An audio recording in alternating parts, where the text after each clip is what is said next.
My son placed a dish in front of me and said, "Mom, eat this. I made it especially for you." There was no shouting, no conflict, but in that very moment, I knew something was wrong. Some wounds don't come from strangers.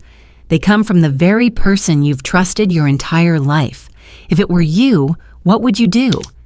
React immediately to protect yourself, or stay silent and observe because your intuition tells you the time is not right yet.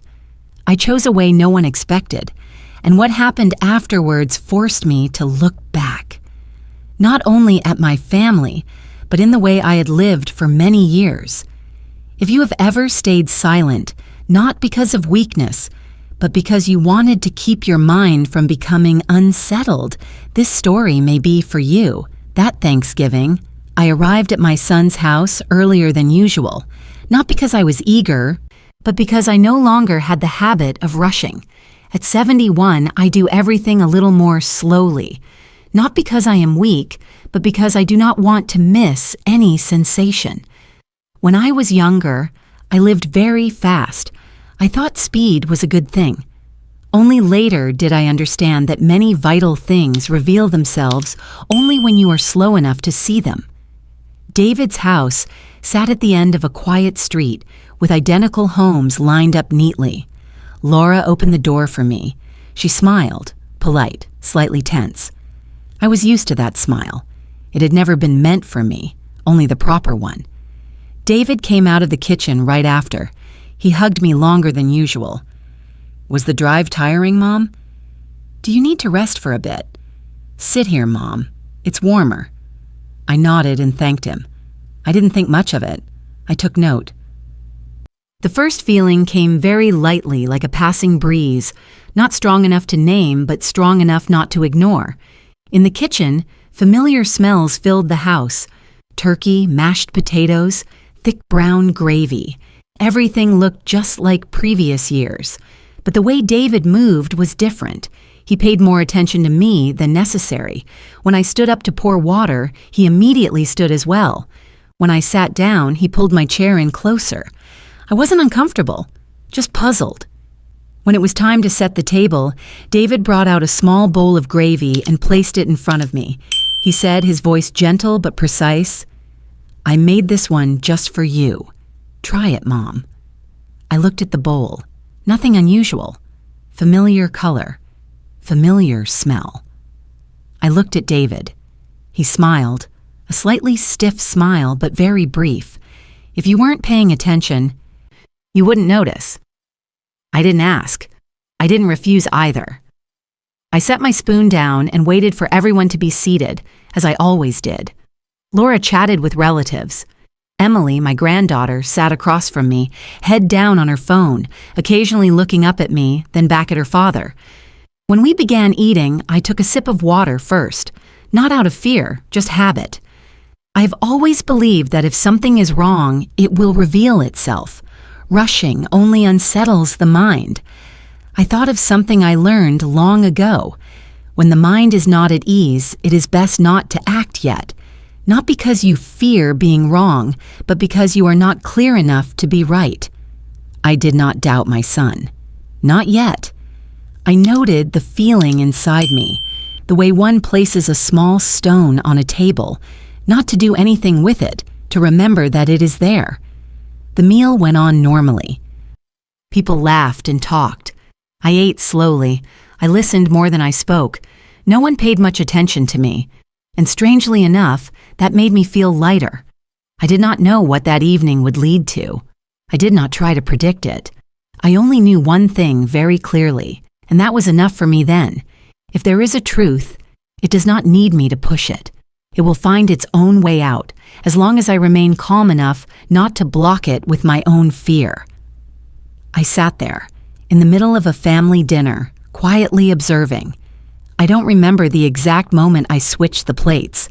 It wasn't a decision. It wasn't a calculation. Just a tiny movement, almost unconscious. When Laura stood up to get more bread, her plate was close to mine. I reached over, swapped the two plates, then pulled my hand back as if I had done nothing at all. No one noticed. Not a single person. I didn't look around to see if anyone saw me. I didn't need confirmation. At that moment, there was no clear thought in my mind, only a faint feeling, like closing a window before a cold wind without needing to know for sure if it would rain. The meal continued.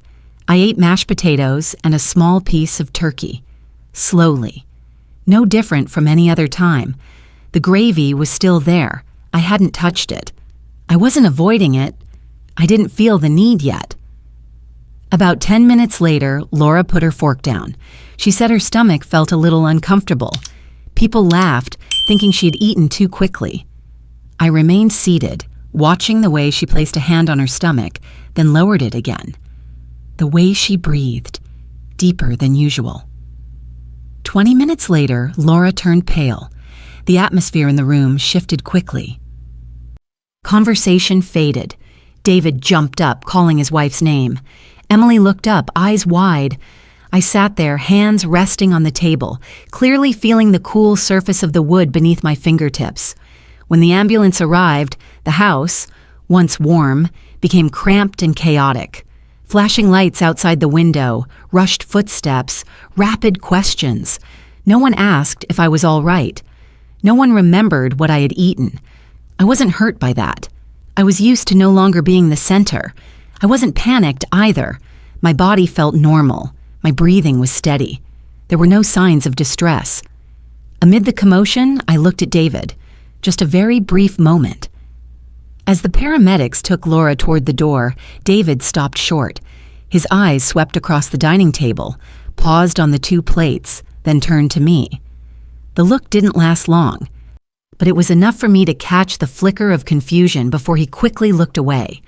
I didn't return his gaze. I didn't look down either. I looked straight ahead, calm, as if I had seen nothing at all. After that, the house gradually emptied. Some followed the ambulance. Some grabbed their coats. Some whispered a few words and left. I stayed behind, alone, at the unfinished table.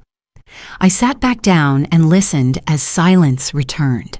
It wasn't frightening. It was familiar. I had lived long enough to understand that silence is not always empty. Sometimes it is simply a necessary pause. In my mind, a sentence echoed clearly, not like a warning, but like a gentle reminder. If something is wrong, it will show itself. I don't need to rush. I stood up and cleared the table out of habit. No speculation, no labels. I trusted that if I kept my calm, the truth would find its own way forward, and I did not want to block it with my own fear or haste. That night, I sat alone in the kitchen. I didn't turn on all the lights. I left only the small lamp above the sink on, its soft yellow glow just enough to see the tabletop and my own hands. Outside, the wind moved through the bare trees. The house was so quiet I could clearly hear the clock ticking, one steady beat at a time. I didn't think about Laura. I didn't know about the hospital. I didn't know about the worst-case scenario either. I had learned long ago that when the mind is not at ease, every speculation only leads you farther from the truth. I sat there, took a sip of warm water, and let what had happened surface on its own, in the order it belonged. David is standing in the kitchen. The small bowl of gravy was placed in front of me. The quick glance, that brief moment of hesitation, that was all. Nothing more. I didn't add anything. I didn't take anything away.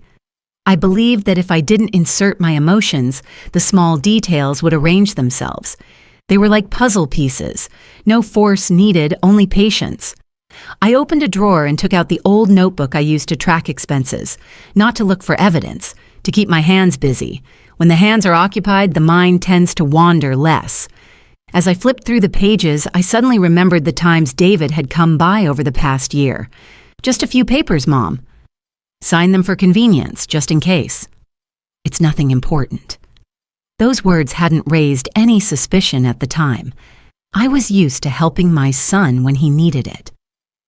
I was also used to believing that if I lived uprightly, everything would work out. But sitting in that silent kitchen, I began to look back, not with regret, but with just enough distance. I realized I had signed more quickly than usual. I hadn't read carefully. I hadn't asked again. Not out of laziness, but because I didn't think it was necessary. I trusted my son. And at that time, that trust was absolute. I didn't blame myself. Self-blame doesn't make anything clearer.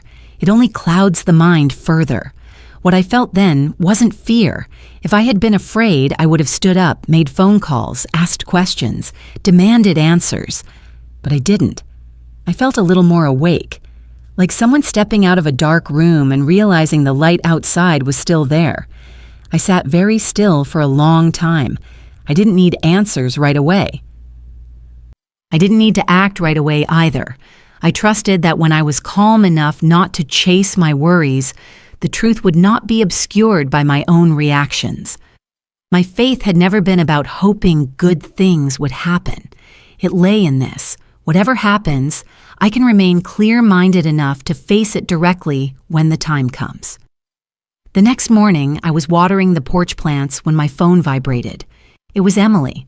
I looked at her name on the screen, then turned off the hose and wiped my hands on my shirt. I didn't answer immediately. Not because I was hesitant, but because I wanted to respond in a calm state of mind. I believe that when someone needs to say something complicated, what they need most is not a reaction, but full presence. "Grandma," Emily's voice was softer than usual. "Are you busy?" "No," I said. "I'm listening to you." On the other end of the line, she was silent for a few seconds. I didn't rush her. I didn't ask more questions. I left that space there, the way one opens a window and lets the air come in on its own. "Grandma," Emily continued, "I don't know if I should tell you. I'm afraid of making everything more complicated." "Go ahead," I replied. "You're not responsible for making everything clear. You need to tell the truth." I heard a soft breath through the phone. "On Thanksgiving night, before dinner, I went into the kitchen to get a spoon," Emily said slowly. "I saw Dad standing by the stove. He was holding a small bottle, like a dropper bottle. He put something into the gravy. When he saw me, he got startled." I didn't speak right away, not because I was shocked, but because I didn't want to interrupt her. "Dad told me to go back to the table and help set the plates," Emily continued. "He said it was nothing. I thought it was nothing too, but afterwards, after Mom was taken to the hospital, I couldn't stop thinking about it." Her voice trembled. I pictured Emily sitting somewhere in her room, holding the phone with both hands, unsure where what she was about to say might lead. "I don't want Dad to get into trouble," she said, "but I also don't want to hide this from you." "Thank you," I said, my voice very steady.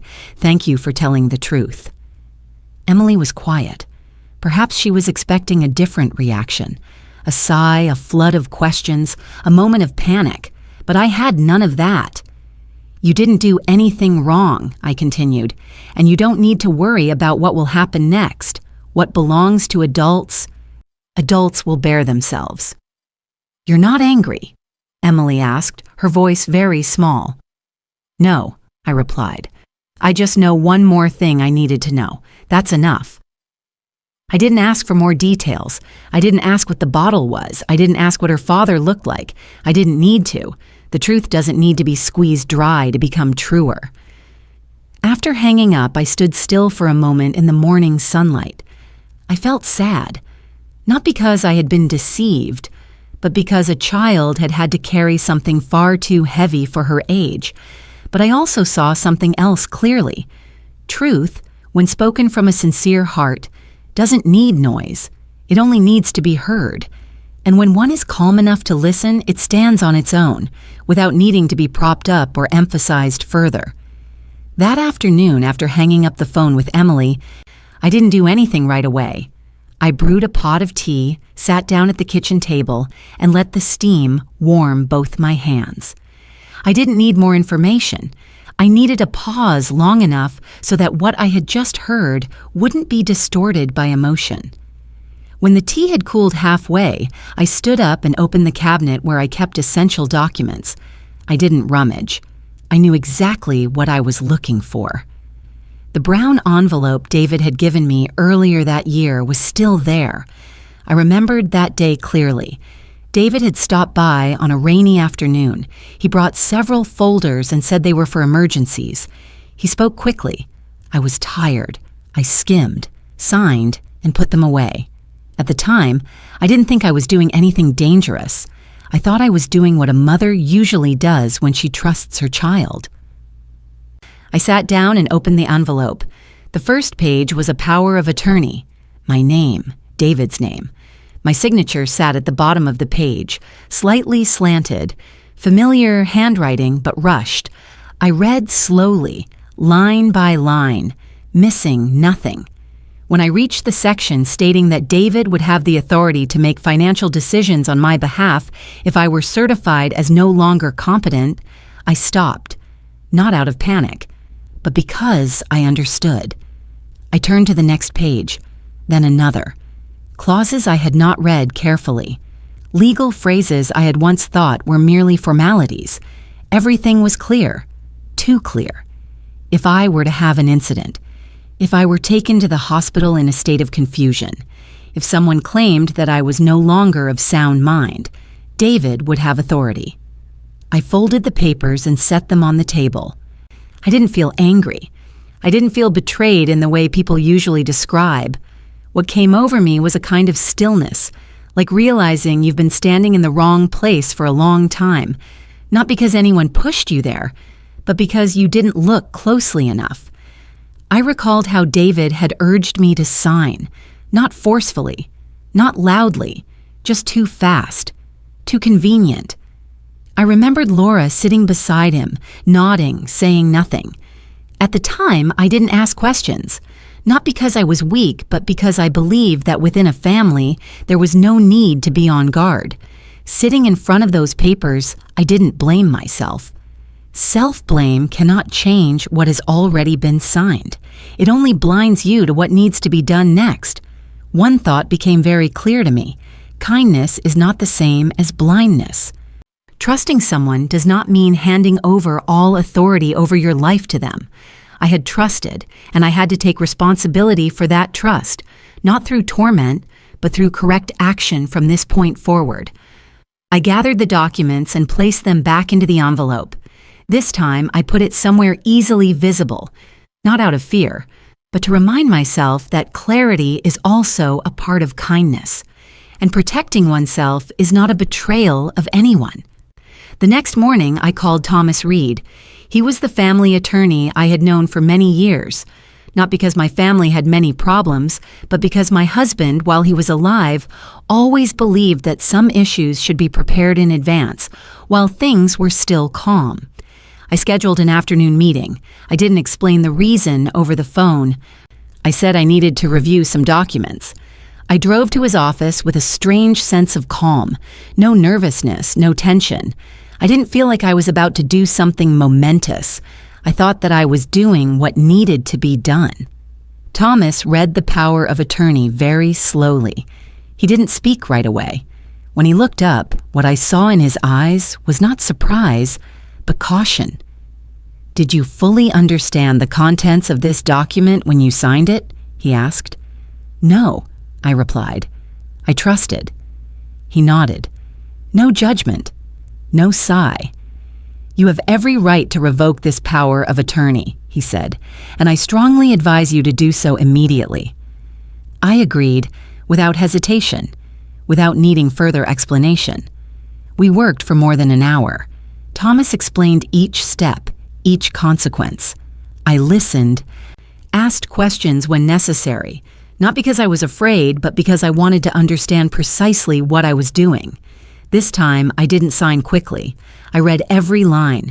I made sure everything was clear before putting pen to paper. After the old power of attorney was revoked, Thomas suggested that I consider another option. "We can establish a trust," he said. "It cannot be interfered with from the outside. You retain control of your assets as long as you are competent. If something happens, everything will operate according to the terms you've set." I thought for a moment, not long. "The designated beneficiary," I asked, "can it be my granddaughter?"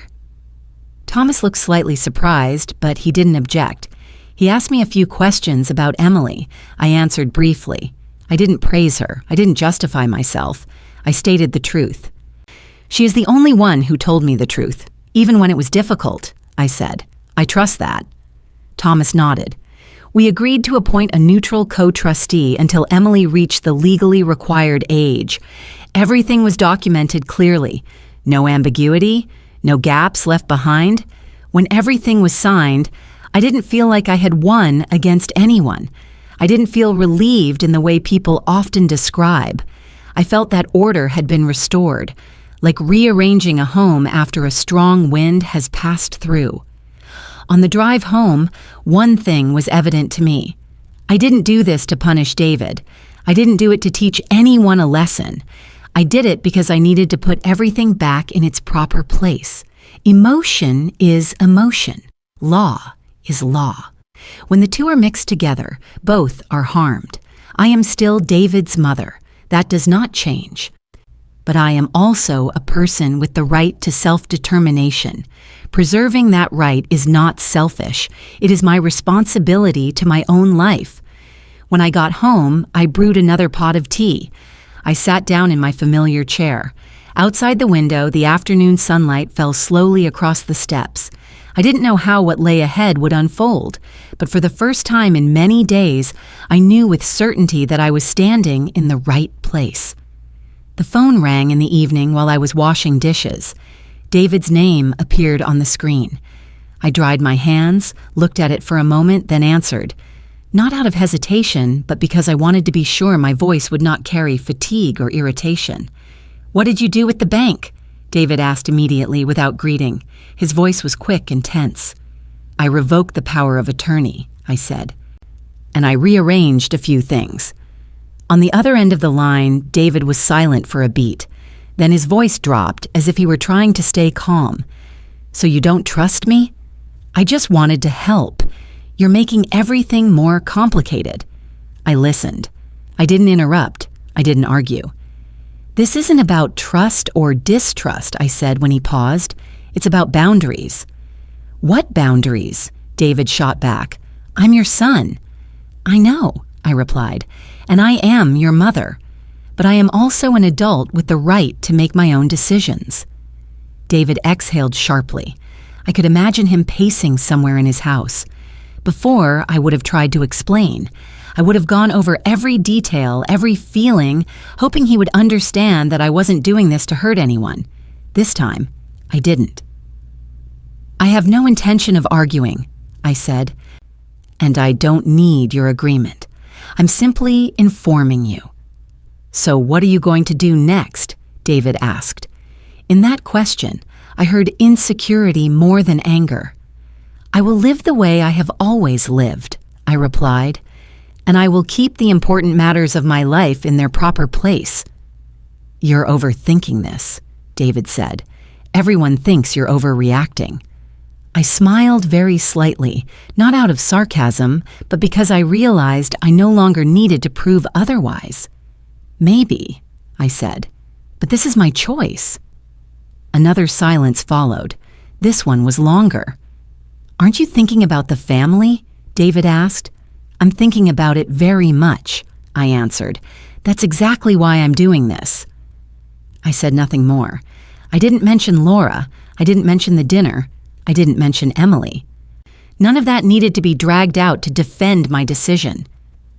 "I hope you understand," David said, his voice lower now. "I don't need you to understand," I said, my tone steady. "I just need you to respect it." The call ended without a goodbye. I set the phone down and returned to the sink. The water ran steadily, its familiar sound. Inside me, there was no victory and no loss, only one evident feeling. There are times when letting go does not mean letting go of others, but letting go of the expectation that they must change the way we want them to. When my mind stays in its proper place, I no longer need anyone to validate it. I didn't hear from David for several days after that call. The silence lasted longer than usual. It wasn't the silence of reflection, but the silence of preparation. I recognized it not by intuition, but by experience. When people can no longer control what they want, they often look for another way to regain that control. One morning, I received a letter, an official envelope, careful wording, brief content. A request had been submitted to the authorities asking for an evaluation of my mental capacity, citing concerns about clarity in recent decision-making. The petitioners were David and Laura. I read it once, then folded it. My hands didn't shake. My breathing didn't quicken. I had known this could happen. When access to money and documents is cut off, people look for ways to undermine your credibility and your right to decide for yourself. I called Thomas that very morning. He wasn't surprised. His voice was as calm as ever. "We'll coordinate," he said. "You don't need to worry." I did precisely that. I provided documents. I answered questions when asked. I attended meetings on time. I added nothing. I left nothing out. I didn't complain. I didn't try to prove that I was right. I didn't see this as the ultimate betrayal. I didn't give it a heavy name.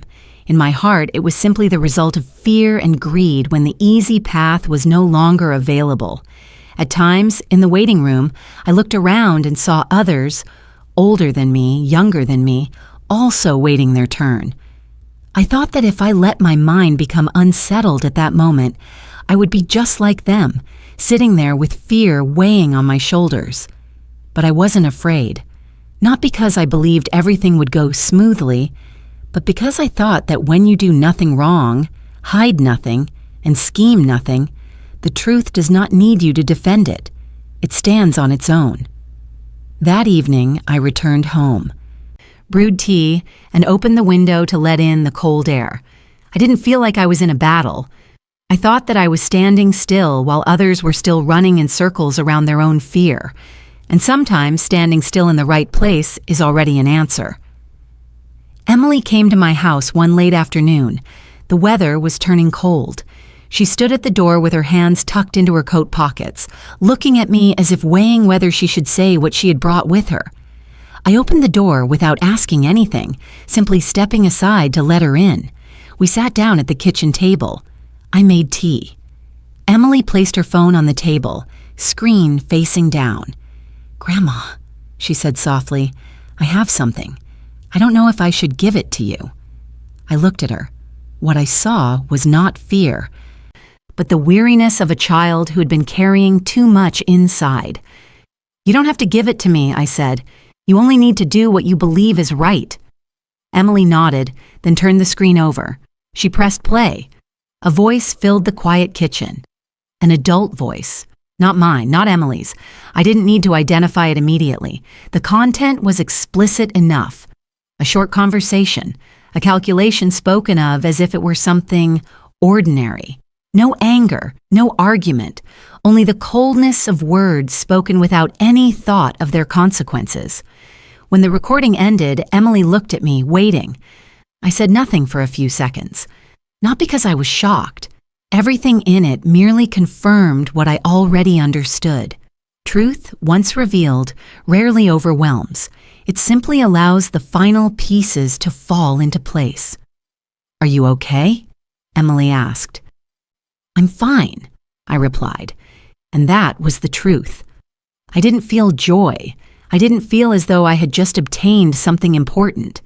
I only felt sad, not because I had been harmed, but because of how far my own family had gone in their fear and greed. At the same time, I felt lighter. No more uncertainty. No more wondering whether I had been overly sensitive. The truth was standing there, needing no push, no emphasis. "You did something complicated," I said to Emily, "but you didn't do anything wrong." Emily lowered her head. I knew she was carrying a heavy burden. I placed my hand over hers. "The rest is not your responsibility," I said. "The truth has been spoken. That is enough." That evening, after Emily left, I sat alone for a long time. One thought became very clear to me. Retribution had never been my goal. I wasn't waiting for anyone to pay a price so that I could feel lighter. But when the truth is put in its proper place, consequences arrive on their own, without anyone needing to lead them there. And at that point, the only thing left for me to do was to keep my heart from being pulled along by things that were no longer necessary.